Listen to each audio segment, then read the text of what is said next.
ஓம் சக்தி.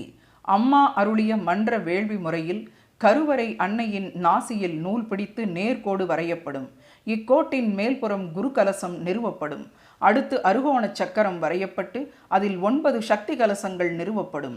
அதன் முன்பாக நவக்கிரக மண்டலம் அமைத்து அதற்கும் முன்பாக வேள்வி செய்ய முக்கோண வடிவத்தில் யாக குண்டம் அமைக்கப்படும். ஈசான்ய பாகத்தில் விநாயகருக்கான கலசமும் சதுர வடிவ யாக குண்டமும் நிறுவப்படும். மூலாதார சக்கரத்தின் தேவதை விநாயகர். மூலாதார சக்கரத்தில் நிலத்தத்துவத்தை குறிக்கும் சதுர வடிவ குறியீடு உள்ளது. ஆக விநாயகருக்கான அமைப்பு நிலத்தத்துவம். புனித தீர்த்தம் நிறைந்த கலசங்கள் நீர்த்தத்துவம். முக்கோண வடிவம் நெருப்பு தத்துவத்தை குறிக்கும். முக்கோண வடிவ யாக குண்டமும் அதில் செய்யப்படும் வேள்வியும் நெருப்பு தத்துவம். அருகோண வடிவம் காற்று தத்துவத்தை குறிக்கும். அருகோண வடிவில் சக்கரம் அமைத்திருப்பது காற்று தத்துவம். ஆகாயத்தின் குணம் ஒலி.